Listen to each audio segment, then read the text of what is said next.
दर्शकों, आपका बहुत बहुत स्वागत है हमारे YouTube चैनल मरीन गुरुजी सर्विस पर। हर धार्मिक मान्यता के पीछे छुपा है कोई राज, खुलासा जानकर दंग रह जाएंगे। हमारे समाज में कई ऐसी धार्मिक मान्यताएं प्रचलित हैं जिनके पीछे मूल कारण धर्म से इतर है, फिर भी उन्हें धर्म के नाम पर समाज में स्थापित व प्रचलित किया गया है। इसके पीछे मुख्य उद्देश्य देशकाल परिस्थितिगत व्यवस्था एवं सामाजिक कल्याण था।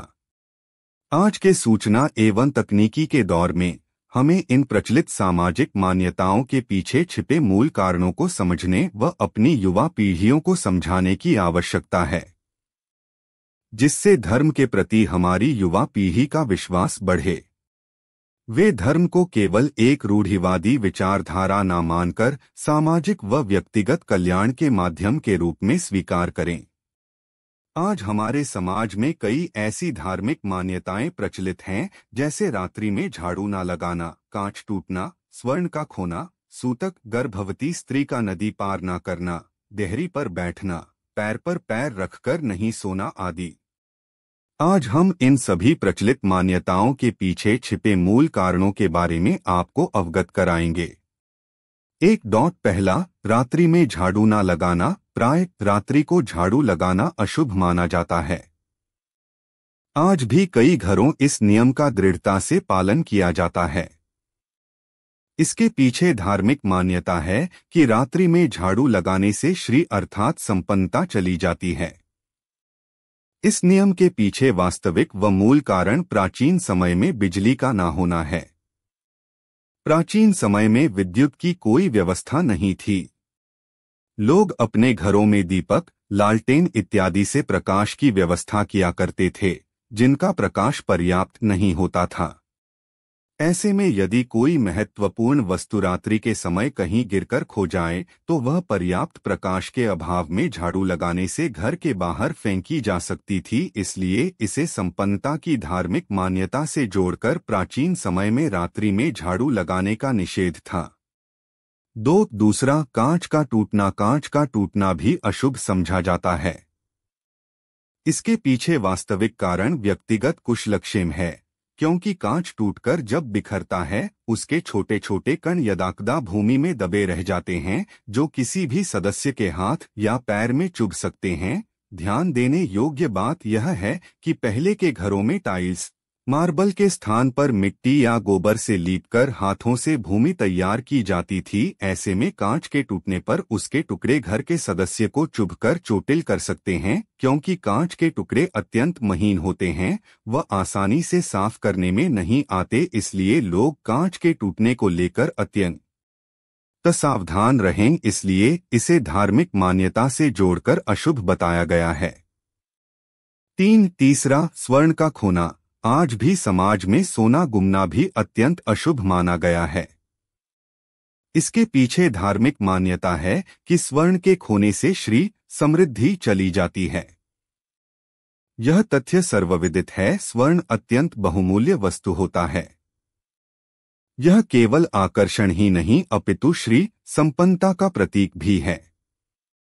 वहीं स्वर्ण व्यक्ति को आर्थिक संकट के निवारण करने में भी बहुत सहायक होता है। आज भी कई घरों में गंभीर आर्थिक संकट आने पर स्वर्ण आभूषण गिरवी रखकर धन की व्यवस्था की जाती है। इतनी मूल्यवान वस्तु का खोना आर्थिक हानि का कारण बनता है। इसी तथ्य को दृष्टिगत रखते हुए स्वर्ण को अत्यंत संरक्षित रखने के उद्देश्य से इसे धार्मिक मान्यता के रूप में प्रचलित किया गया है। चौथा, सूतक। धार्मिक मान्यताओं में सूतक का अहम स्थान है। घर में जब किसी का जन्म हो या किसी की मृत्यु, घर के सदस्यों को सूतक का पालन अनिवार्य होता है। सूतक के पालन के पीछे मुख्य उद्देश्य स्वच्छता व संक्रमण से रक्षा करना होता है। पांचवा, गर्भवती स्त्री का नदी पार न करना। गर्भवती स्त्री का नदी पार न करना अशुभ माना जाता है। प्राचीन समय में चूंकि नदी पर पुल इत्यादि की व्यवस्था नहीं थी, यात्रियों को नावडोंगे आदि में बैठकर नदी पार करनी होती थी, जिसमें दुर्घटनाग्रस्त होने की संभावना बहुत अधिक होती है। गर्भवती स्त्री एवं गर्भस्थ शिशु को इस प्रकार की दुर्घटनाओं से सुरक्षित रखने की दृष्टि से यह धार्मिक मान्यता स्थापित की गई। 6वां देहरी पर नहीं बैठना। आज भी कई घरों में देहरी पर बैठना अशुभ समझा जाता है। इसके पीछे मान्यता है कि देहरी पर बैठने से आयु क्षीण होती है। इसके पीछे कोई ठोस कारण न होकर केवल हमारी पौराणिक कथा का संदर्भ ही है।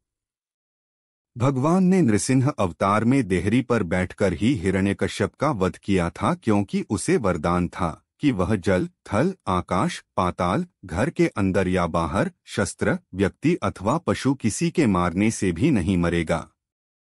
तब भगवान विष्णु ने नृसिंह अवतार लेकर देहरी पर बैठकर अपनी जंघाओं पर लिटाकर अपने नखों से हृदय विदीर्ण कर हिरण्यकश्यप का वध किया था। इस मान्यता के अनुसार देहरी पर बैठना आयु के लिए हानिकारक समझा जाता है। 7वां पैर पर पैर रखकर नहीं सोना। पैर पर पैर रखकर सोने से भी आयु क्षीण होने की मान्यता है। इसके पीछे भी पौराणिक कथा का ही संदर्भ है, क्योंकि भगवान कृष्ण के पैर में मणि थी जो सदैव चमकती रहती थी। एक बहेलिये ने जब इस मणि को देखकर किसी हिरण की आंख समझकर तीर चलाया, तब श्री कृष्ण अपने एक पैर पर दूसरा पैर रखे त्रिभंगी मुद्रा में विश्राम कर रहे थे। इस तीर के लगने को निमित्त बनाकर ही भगवान कृष्ण अपने बैकुंठ धाम को प्रस्थान कर गए थे। इसी कथा के संदर्भ में यह सामाजिक मान्यता प्रचलित हो गई कि पैर पर पैर रखकर सोने से आयु क्षीण होती है। आपका बहुत बहुत धन्यवाद पूरा वीडियो देखने के लिए। कैसा लगा आज का यह वीडियो कमेंट करके जरूर अपनी राय दें। मिलेंगे अगले वीडियो में, तब तक के लिए जय श्री राम, जय हनुमान जी।